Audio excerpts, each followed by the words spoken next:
Assalamualaikum warahmatullahi wabarakatuh. Selamat pagi anak-anakku semuanya.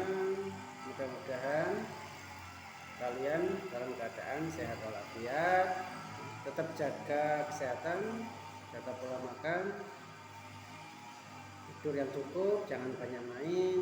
Ya, ini masa pandemi ini, kalau kondisi badan kita nggak fit, itu akan rentan terkena penyakit.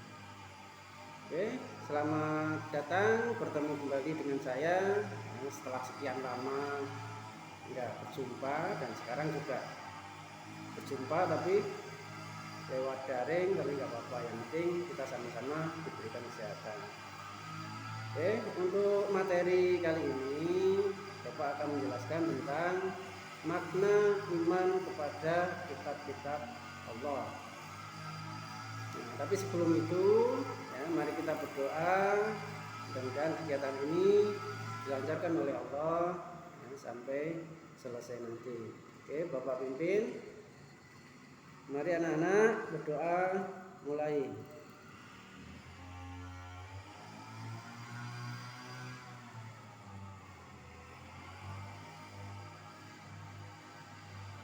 Selesai. Oke, mari kita mulai anak-anak ya, silakan.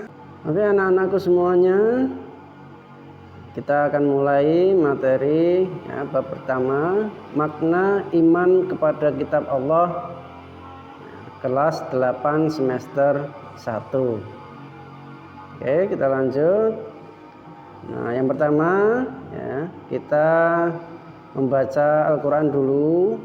Nah, di sini Bapak cantumkan surat Al-Baqarah ayat 1 sampai 5.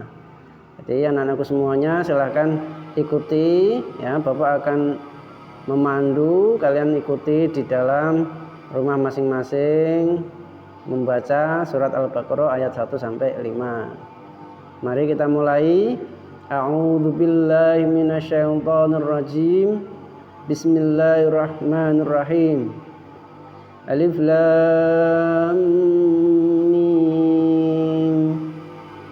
Dzalikal kitabu la raiba fihi hudal lil muttaqin alladzina yu'minuna bil ghaibi wa yuqimunas salata wa mimma razaqnahum yunfiqun walladzina yu'minuna bima unzila ilaika wa ma unzila min qablik wa bil akhirati hum yuqinun ulaika ala hudam mir rabbihim wa ulaika humul muflihun.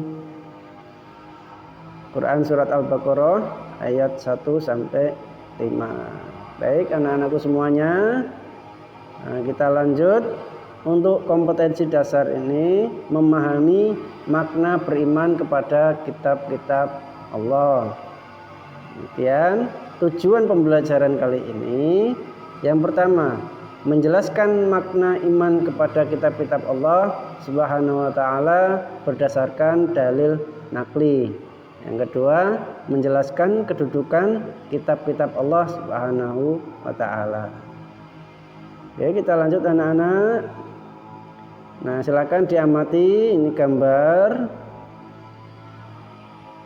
Kemudian silakan diamati teks ini, dibaca pelan-pelan, dipahami. Bapak akan kasih waktu.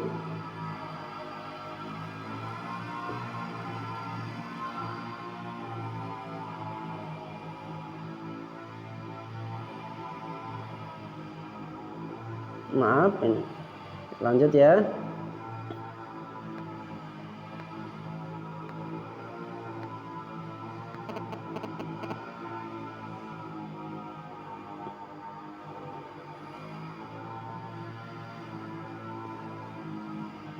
Gimana anak-anakku semua, sudah paham? Ya, di situ dicantumkan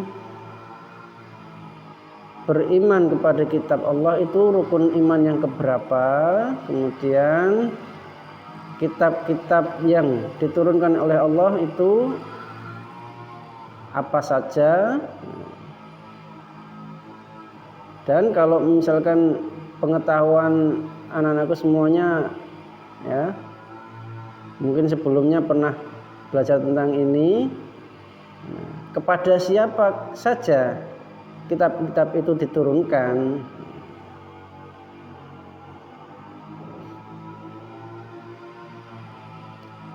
Oke, sudah ya, mengamati teks sudah. Mari kita lanjutkan.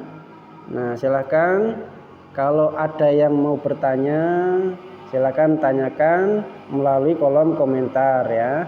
Nah, nanti di komentar kalian tanyakan apa saja pertanyaannya tentang materi ini. Insya Allah Bapak akan menjawab. Kita lanjut.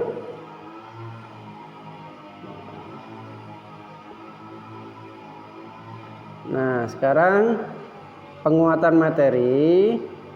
Makna beriman kepada kitab mencakup 4 hal. Yang pertama, mengimani bahwa kitab-kitab tersebut benar-benar diturunkan oleh Allah. Yang kedua, mengimani kitab-kitab yang sudah kita kenali namanya seperti Al-Quran, itu diturunkan kepada Nabi Muhammad. Taurat itu diturunkan kepada Nabi Musa. Injil diturunkan kepada Nabi Isa, dan Zabur diturunkan kepada Nabi Daud. Nah, adapun kitab-kitab yang tidak kita ketahui namanya, kita mengimaninya secara umum, secara global.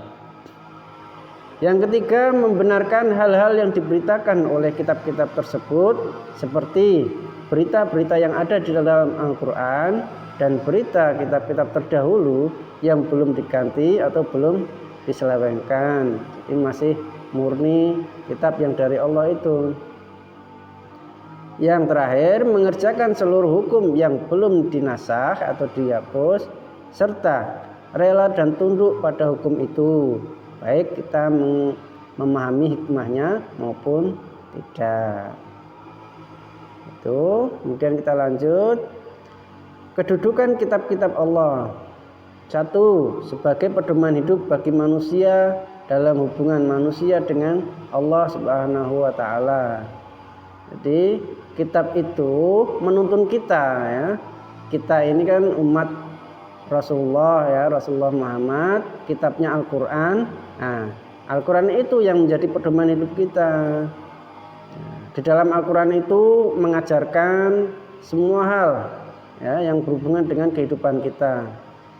Nah, kalau baik itu pasti diperintah, kalau buruk untuk kita pasti itu dilarang.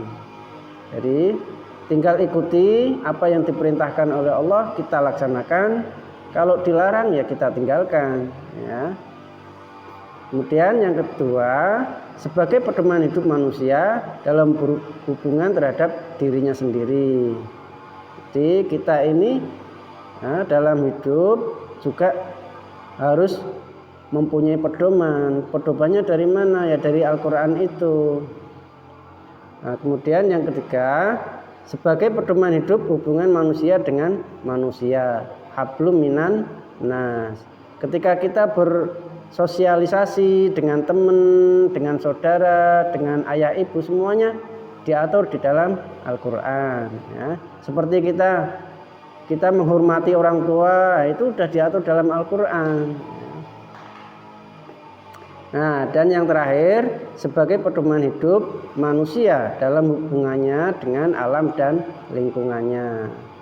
Ya, kita ini memang difasilitasi Allah alam semesta yang luas ya, ini untuk kita manfaatkan.